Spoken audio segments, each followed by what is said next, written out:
Boa noite aos assinantes da TCM, aos dirigentes da FCDL, da CDL de todo o Brasil, aos empresários, meus amigos, minhas amigas. Estamos hoje no segundo programa Radar Econômico pela TCM. Santos do Dia, São Vito, Santa Germana e São Bernardo. Santa Germana nasceu em Toulouse, em 1570, na França, com uma formação física. Com a morte da mãe, o pai o abandona. Passou a vida pastorando ovelhas, mas quando podia, ia à igreja. E os jovens extraviados, que nas suas mesmas condições, recomendariam a ela a sua proteção.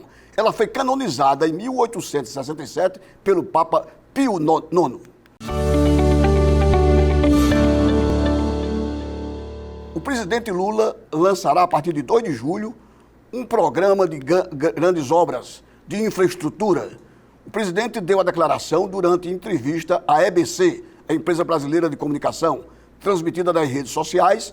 O presidente disse que fará um novo alavancamento das obras do Brasil para as pessoas de classe média com o programa Minha Casa Minha Vida, que tinha sido criado no seu governo no segundo mandato. O presidente Luiz Inácio Lula da Silva afirmou na última terça-feira, dia 13, que o governo lançará a partir do dia 2 de julho um programa agressivo de grandes obras de infraestrutura e que deu uma declaração à EBC.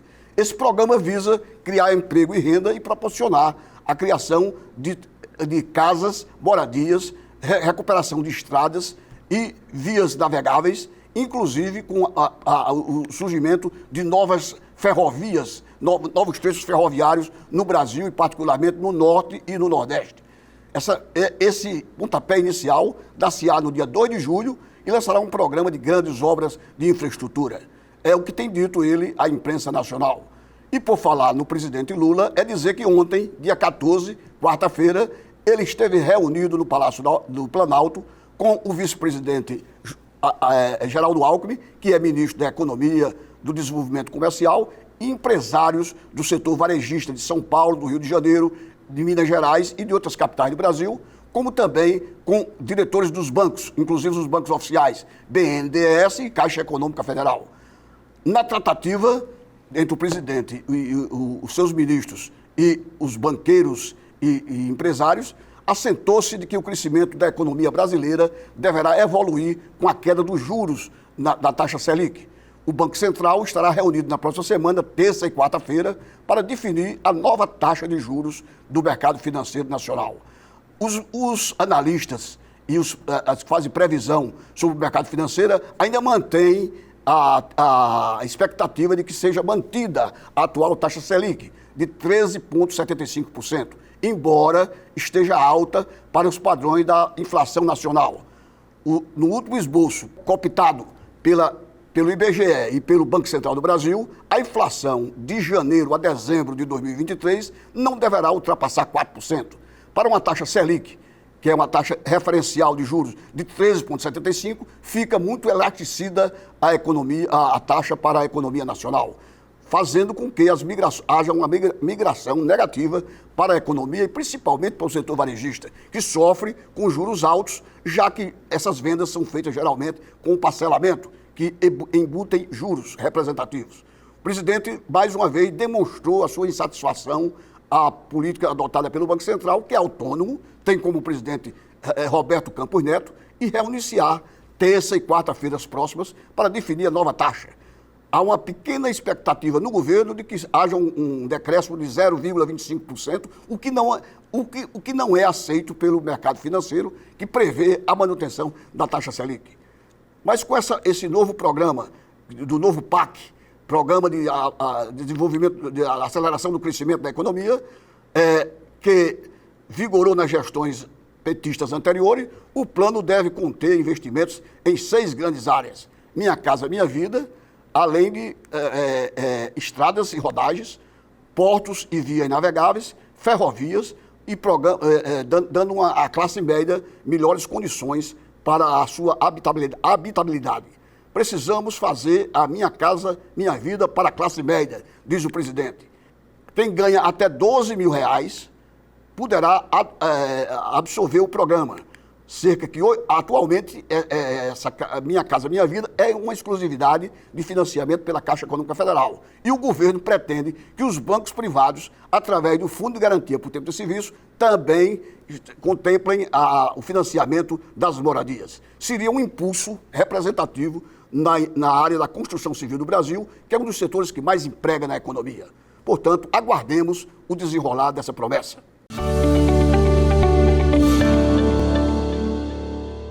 O IBGE revisa a safra recorde, que deve ser ainda em maio. A colheita nacional de cereais, leguminosas e oleaginosas deve somar 306 milhões de toneladas, uma alta de 16% em relação ao ano de 2022. A safra agrícola recorde de 2023 deve ser ainda mais forte, segundo o levantamento sistemático de produção agrícola, o LSPA, divulgado nesta terça-feira, dia 13, pelo IBGE. A safra nacional de cereais, leguminosas e oleaginosas totalizará 306 milhões de toneladas. Trata-se de um montante de 16% a mais, ou 42 milhões de toneladas a mais, em relação à safra agrícola de 2022. Na comparação com abril, a estimativa assinalou uma alta de maio sobre abril de 1,1%, com um acréscimo de 3 milhões e 3 mil toneladas. A expectativa é de recorde das produções de soja, milho, trigo, principalmente. Os bons resultados vindo do campo são fundamentais para o crescimento da economia brasileira neste ano. No primeiro trimestre, o PIB, Produto Interno Bruto, como já falamos aqui, cresceu 1,9%, puxado pela alta impressionante de 21% da agropecuária no período, e sua repercussão também no setor de serviços. Conforme mostra a revista Veja, dessa semana, uma reportagem nela contida, o crescimento acelerado do agronegócio dita o ritmo do PIB nacional, fazendo com que a indústria e os serviços estejam bem abaixo do esperado. Mas, mesmo assim, o IBGE e o Banco Central do Brasil já estimam um crescimento da economia nacional acima de 2% no ano de janeiro a dezembro de 2023. Uma colheita excelente, principalmente na soja, com boas chuvas na região norte, Mato Grosso, Rondônia, Goiás, são estados produtores de soja em grande quantidade. Também as chuvas melhoraram no Paraná, o café produzido no Paraná e São Paulo é representativo com Minas Gerais, fazendo com que haja realmente uma expectativa positiva para a economia nacional no ramo da agropecuária. Os principais destaques são a safra de 2023, eu já disse, soja, milho, outros variáveis, arroz, feijão, principalmente. Portanto, é uma notícia alvissareira e que poderá alavancar o nosso crescimento de economia. Estamos precisando de mais emprego, mais serviços, mais agricultura e indústria pujante, e aí estão as medidas tomadas pela iniciativa privada, que tem o apoio governamental. E os planos de saúde conseguiram aumentar as suas mensalidades. A mudança será válida desde 1º de maio de 2023 até 30 de abril de 2024. Os consumidores terão que pagar valores retroativos a maio. Aproximadamente 8 milhões de pessoas podem ser impactadas pelo reajuste de 9,63% com os preços dos planos de saúde individual e familiar anunciados pela Agência Nacional de Saúde Suplementar, a ANS.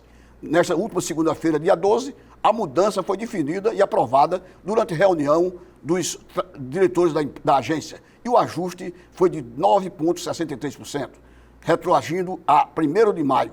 As diferenças são valores das mensalidades reajustadas de maio a junho, serão cobradas, respectivamente, em julho e agosto, além do ajuste já previsto para os meses. Segundo o Instituto Brasileiro de Defesa do Consumidor, o IDEC, a correção anunciada pela ANS é 67% maior do que o valor da inflação acumulada em 2022.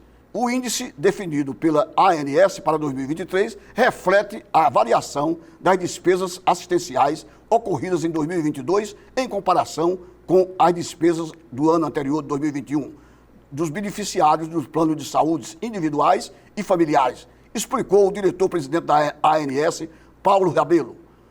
em nota divulgada à imprensa.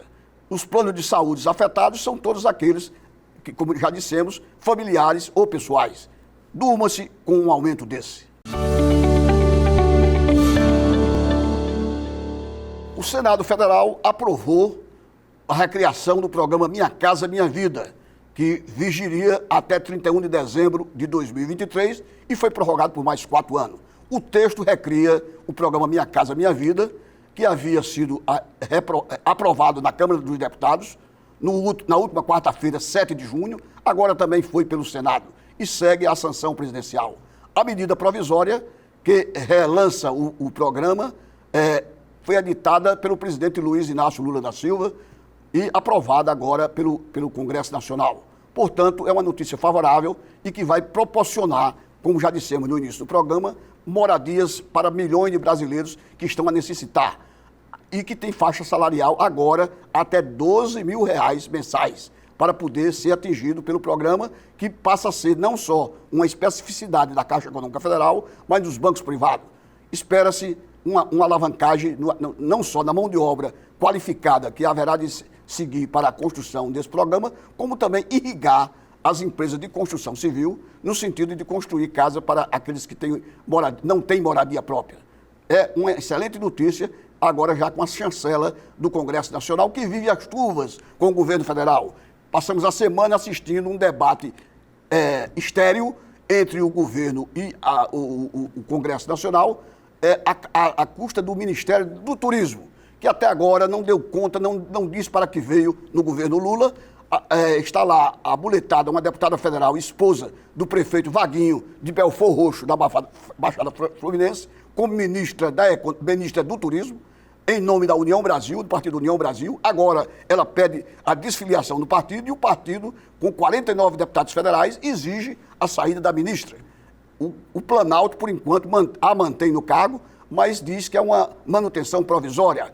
A qualquer momento ela deverá ser substituída e o Centrão, que gosta de abocanhar os bons cargos do governo, já fala no Ministério, não só do Ministério do Turismo, como exige, diga-se de passagem, o Ministério da Saúde, onde está sentada uma infectologista capacitada, competente, para dar conta da área da saúde, com um orçamento bilionário, 25 bilhões de reais ao ano.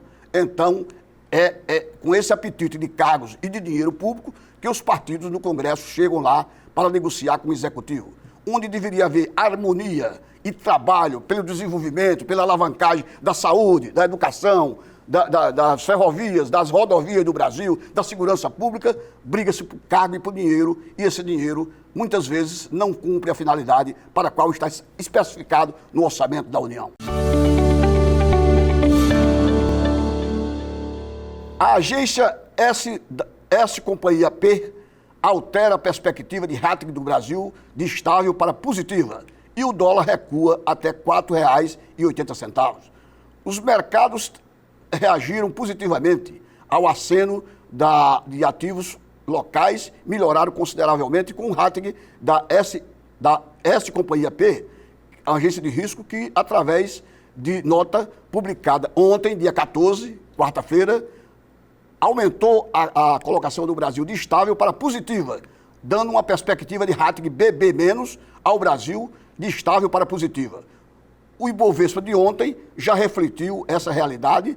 O dólar chegou ontem, dia 14, a R$ 4,81, o menor do ano em todo o período, e o índice seguia liderando altas na Bolsa de Valores com uma perspectiva de diminuição dos juros. Ações da Vale do Rio Vale e da Petrobras representavam os grandes ganhos ontem na Bolsa B3, Bolsa de Valores de São Paulo. O Banco Central dos Estados Unidos interrompeu o ciclo de aperto monetário e manteve ontem a taxa básica de juros na faixa de 5% a 5,25%. Agora o mercado vai ficar atento aos comentários do presidente do FED, Jerome Powell, que em nota à imprensa disse que há uma possibilidade de manter essa taxa de juros e até desacelerá-la caso a economia americana dê maiores sinais. Os juros básicos inalterados ficaram entre 5% a 5,25% nos Estados Unidos, o que são considerados altos para a economia americana. Entretanto, a economia dá sinais de desaceleração também nos Estados Unidos. Dir-se-á que é em função da pandemia, desde 2020, a guerra na Europa entre a Ucrânia e a Rússia e os fatores internos americanos, lá que começa a passos lentos a sucessão presidencial para o próximo ano, o ano de 2024, quando se será escolhido o novo presidente dos Estados Unidos. Atualmente, o atual presidente Joe Biden, dos democratas, e Donald Trump, dos republicanos, são os candidatos em potenciais à presidência dos Estados Unidos da América. Como eu disse no programa, aqui no Brasil, tudo dependerá, com relação à taxa de juros, da reunião da próxima semana, terça e quarta-feiras, do Banco Central Brasileiro. Há uma expectativa de manutenção da taxa. Boa noite e até a próxima quinta-feira, às 20h15, com um novo radar econômico pela TCM de Mossoró.